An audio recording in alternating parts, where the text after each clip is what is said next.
నిన్ను సంతోషంగా ఉంచడమే నా పూర్తి బాధ్యత. అలాగని దుఃఖానికి దగ్గర చేసే వ్యక్తులకు, పరిస్థితులకు నిన్ను దూరంగా ఉంచుతాను. ఆ నిమిషం నీవు బాధపడ్డా సరే, సంతోషకరమైన జీవితాన్ని నీకు అందించేందుకే నేను అహర్నిశలు ప్రయత్నిస్తూనే ఉన్నాను. ఆ దిశగా నా అడుగులు వేస్తూనే ఉంటాను. నేను నీకు చెప్పాలనుకున్నది ఒకటే.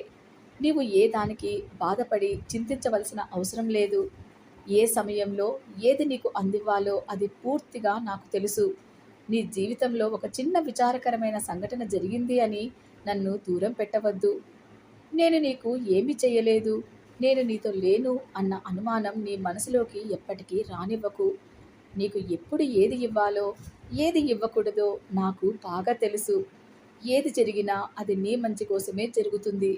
నేను చెప్పే ఈ విషయం ఈరోజు నీకు అర్థం కాకపోవచ్చు. నా పైన కోపం కూడా కలగవచ్చు. భవిష్యత్ కాలంలో ఎంత మంచి నీ జీవితంలో జరిగిందో తప్పకుండా నీవే అర్థం చేసుకొని ఆనందపడతావు. బాబా, నీవు చెప్పినట్లు ఆ రోజు అలా జరిగి ఉంటే నేను చాలా బాధపడేవాణ్ణి.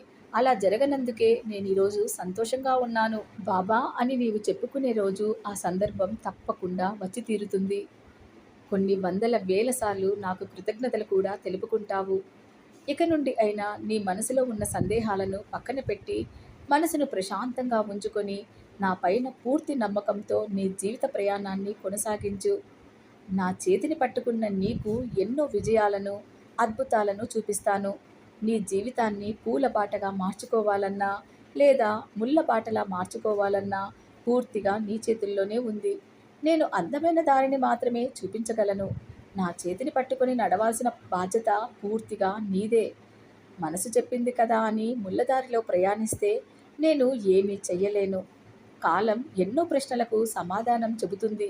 మరెన్నో చిక్కుముడులను, వాటి గుట్టులను కూడా విప్పుతుంది. అలాగే నీకున్న ఎన్నో ప్రశ్నలకు, సందేహాలకు తప్పకుండా కాలం నీకు అర్థమయ్యేలా అన్నిటికీ సమాధానం చెప్పి తీరుతుంది. నీ చేతిని పట్టుకొని నడుస్తున్నాను. విజయం వైపు ధైర్యంగా అడుగులు ముందుకు వెయ్యి. ఎన్నో విజయాలు, మరెన్నో అద్భుతాలు నీ వద్దకు చేరబోతున్నాయి. వాటన్నిటినీ అందిపుచ్చుకోవడానికి సిద్ధంగా ఉండు.